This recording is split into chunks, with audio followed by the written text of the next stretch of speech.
Favor is a currency in the spirit. Especially for those who have visions. What you need is not a domiciliary account. What you need is a favor account. You can have a domiciliary account that will be dry for 10 years. Have favor.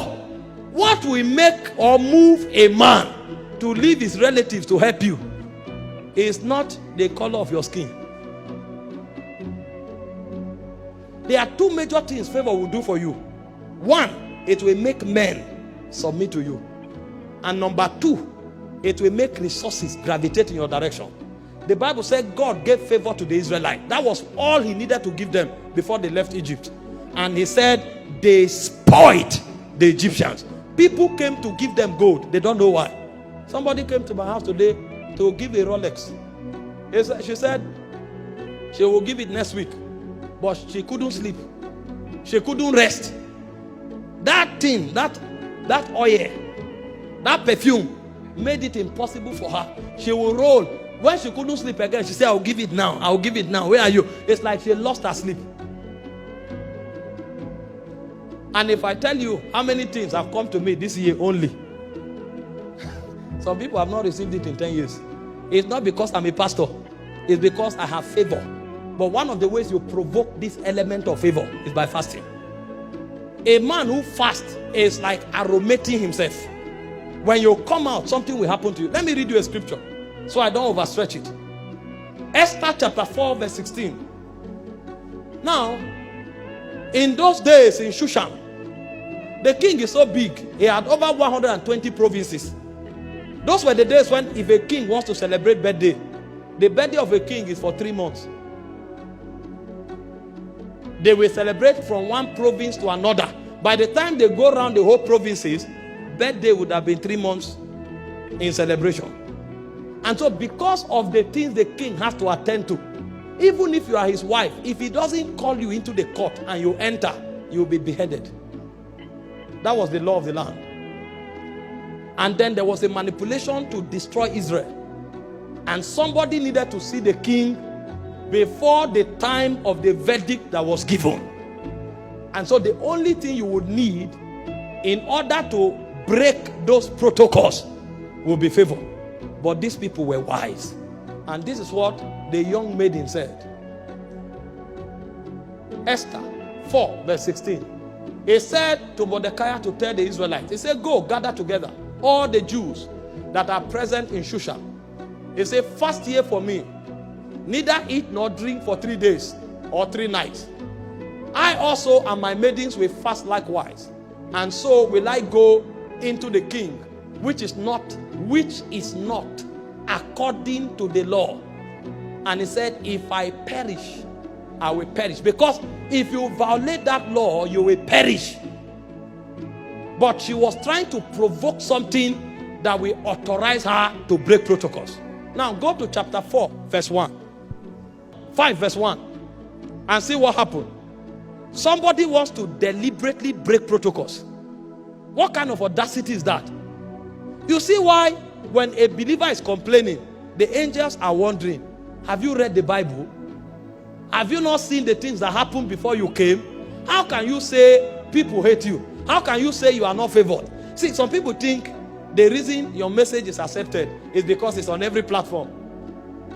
They now pay and put it on every platform. Nobody will now click. You don't know spirit.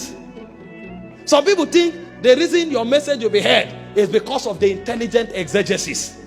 And so they are explaining Bible with Bible, scripture with scripture. If they want to explain one thing, they use 24 scriptures. And they are explaining it. And when you finish, nobody will look at it. The reason men will have your time in this busy world is because favor will stop them. The reason men will give you attention is because something will be on you that will make it impossible for them to neglect you. The maiden knew this, and so she deliberately wanted to break. See, power is beautiful when it doesn't happen by fluke. When you can make it happen, you can make it. You know what to do to make it happen. That was the demonstration of the excellency of the spirit that was revealed here. That somebody tells you, you are finished. And you say, no, I'm not. I'm not because I trust anything, but I know what to do. Somebody tells you, you will be kicked out. And you tell yourself, I can never be kicked out. Not me. And you know what to do. And you do it and get the result. Such was the demonstration that this queen showcased here. He said, now it came to pass on the third day, the moment fasting was over. He said that Esther put on her royal apparel. Are you seeing something? She put on fasting before she put on royal apparel. Some people are putting on royal apparels without fasting. You are going for the job interview, you wore a suit, ironed your shirt, and everything was fitted. The moment you enter, the person who is interviewing you will say, Kai, if I employ this person, he will kick me out of this office. And even though you qualify, he will reject you. The suit that looks excellent will be the reason why you will not be employed. Because you have put on the royal apparel without putting on fasting. You bring a proposal and they now read it and say, my God, so this kind of thing is possible. They will say, get back to us. They will go and change the title of that proposal and turn it to their You don't know this word. You don't know this word. They will turn the proposal to their own and tell you, you know, we can't fund that project. After 2 months, you will now see your project with another name flying. Is this not my project? Yes, it's your project, but they bought it over. He said, now it came to pass on the third day that Esther put on the royal apparel and stood in the inner court of the king's house, over against the king's house, and the king sat upon his royal throne in the royal house, over against the gate of the house. Go forward. He said, and it was so, when the king saw Esther, the queen, standing in the court, that she obtained. This is why she fasted. He said, when the king saw her, she obtained favor in the sight of the king. And the king held out to Esther the golden scepter that was in his hand.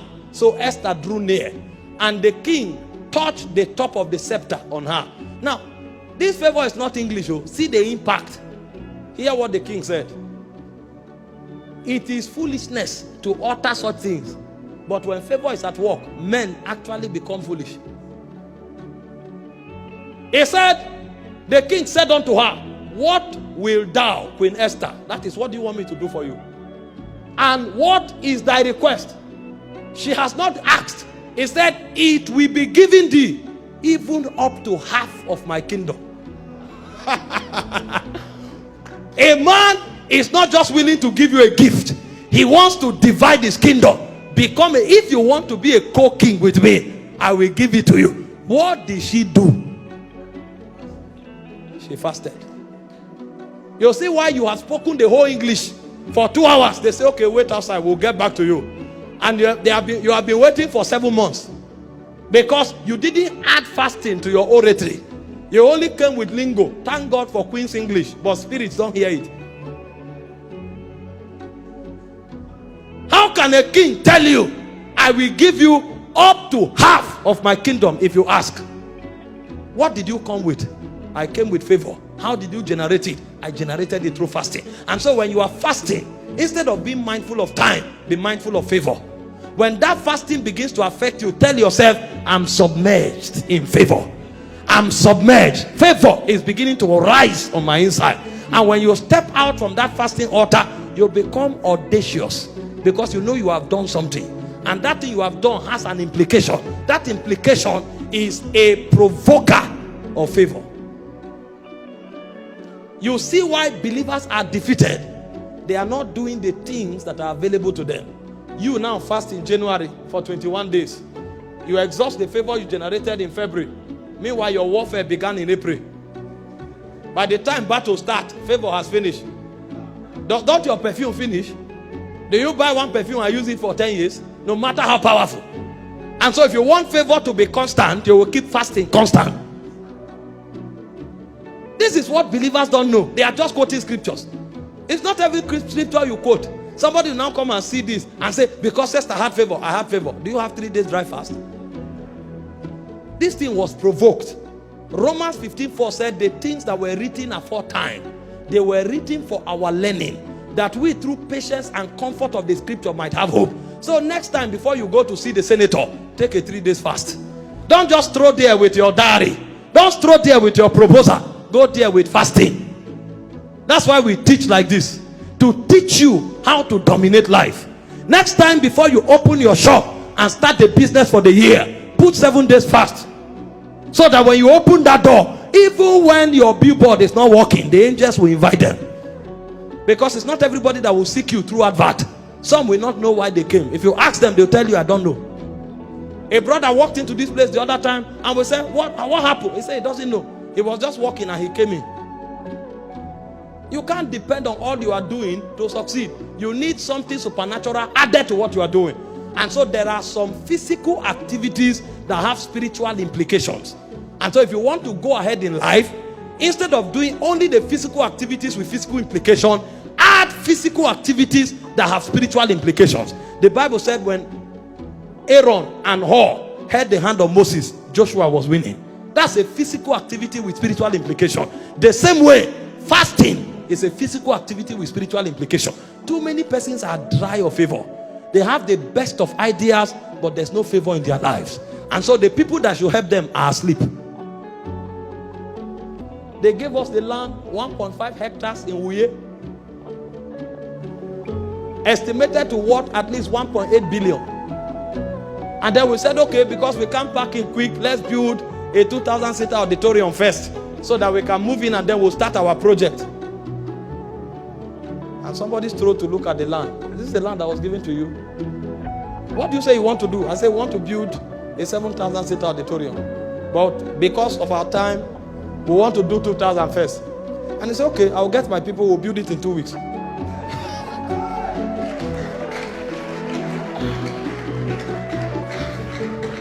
That's not the testimony.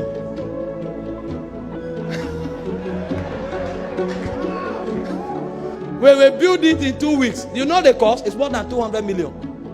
As if that's not enough. As he now came, let's see the land so that we can bring stuffs to the field. Bulldozers are. He now saw 2 hectares by the side. He said, how about this one? I said to her, we don't know who owns it. He said, okay, I will call now. Let's find out the owner, so we'll add it.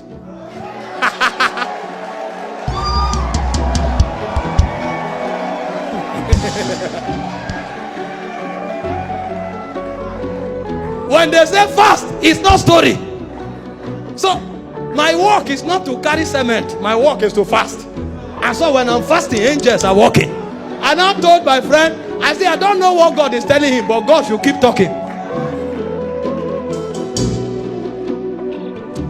You don't know how this realm is controlled. You don't know.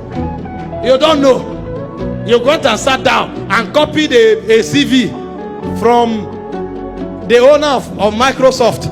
That CV is excellent, but it will take something more than the intelligence of the CV for the CV to be approved.